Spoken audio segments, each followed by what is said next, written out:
Welcome to the deep dive. You know, we always try to look at things from different angles here. And today we're going to be doing a deep dive into the lyrics of a A song. song, huh? Interesting. Yeah, it's called Groundswell by Terenec Hughes.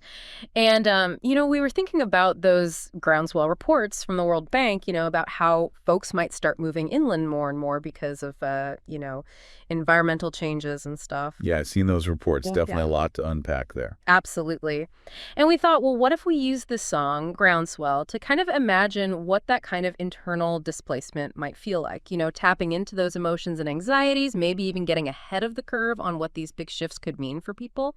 For our listeners who want to get a handle on these huge, complicated issues, maybe music is a good way to do it, A different way in. What do you think? Yeah, I think that's a really cool approach. I mean, artists have a way of sort of picking up on things, undercurrents, anxieties, things that are kind of bubbling beneath the surface. They can often tell us a lot about how people are feeling about big global trends like, climate change, migration, all that stuff. Exactly. So right off the bat, the song starts with, "It's hot in here, but I don't know why. This big greenhouse rising up to the sky." Right. That feeling of being trapped, Yeah. uncomfortable, not really knowing the reason for it. Oh, yeah. I get that. Definitely resonates with how a lot of people experience these global issues, Like, you feel the heat, but the causes can seem so, I don't know, distant or unclear. It's like you're stuck in this greenhouse, right? Big greenhouse. With the temperature rising, the planet and all that. Yeah. I think that image of the big greenhouse is really interesting. I mean, it's pretty clear that it's supposed to represent the planet, right? Mm-hmm. And the rising heat, that's a symptom of all those environmental pressures we're talking about.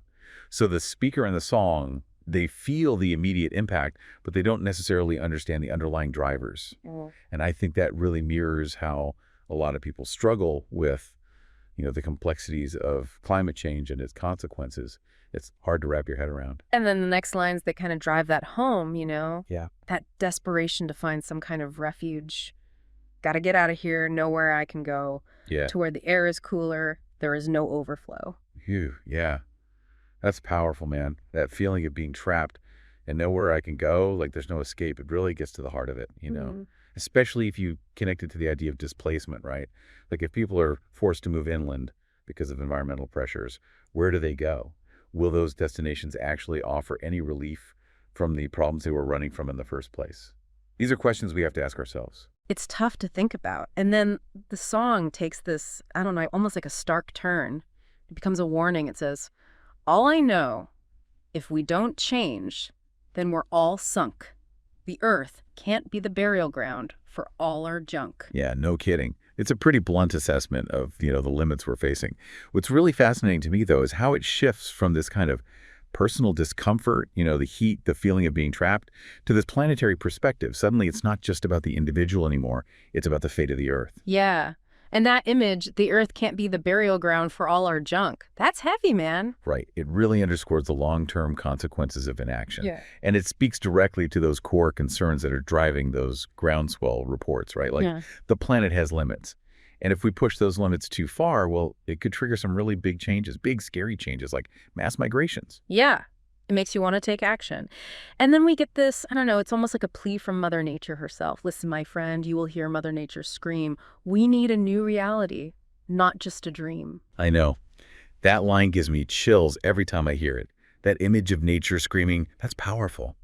It suggests that we're reaching a crisis point, Mhm. Like the impacts of our actions, they're no longer subtle. We're talking about a full-blown emergency. Absolutely. And that call for a new reality, not just a dream, it's about more than just hoping for the best, right? It's about tangible change, Yeah. systemic change, Mm. and it's urgent, which, really aligns with the calls for action you see in discussions about climate-induced migration. We need to act now or face the consequences. Okay, so then we get to this part, and it throws this kind of curveball, It's got these contrasting images, these stark juxtapositions. "If the water is rising, why is my mouth so dry? Shed a tear for me as my world goes floating by." Yeah, that's one of the most powerful parts of the song, I think. That image of rising water and personal thirst, it's Yeah. like even amidst this global crisis, like rising sea levels, individuals are still experiencing very specific, very human hardships. Like you've got this global flood happening, but on a personal level, you're experiencing this intense drought. It really highlights the localized impact of these larger environmental shifts. And then the song builds to a climax. "It's hot in here, As hot as hell, feel a rumble beneath my feet, see the ground begin to swell, groundswell. Yeah, it's like all this tension that's been building throughout the song finally breaks. The intensity just explodes, right? And you get this really literal sense of some kind of underlying force, something about to erupt, that groundswell. Exactly. And I think that final image is key, that swelling ground. It's like a metaphor for all these pressures building beneath the surface, right? Like the environmental changes, the resource scarcity, all those things that could eventually lead to some pretty significant shifts, pretty dramatic shifts, shifts like the kind of inland migrations we're talking about, based on those groundswell reports. So to kind of bring it all together, we started with the song Groundswell, and we used it to explore this idea of what it might feel like to be caught in these massive shifts, this feeling of being under pressure, searching for solutions, facing these stark realities, and, ultimately feeling like something huge is about to change. Kind of like that internal displacement that we're seeing discussed more and more in these environmental reports. And for you, the listener, it raises this really interesting question, right? Like, how can different forms of creative expression, like music, like art, how can they reflect or even foreshadow the kinds of large-scale societal changes we're seeing emerge in data and research? What other signals might we be overlooking, in art, in culture, in our daily lives that are pointing towards these underlying groundswells of change? Maybe there are clues everywhere, just waiting to be uncovered. That's a great question. Thanks for joining us for this deep dive.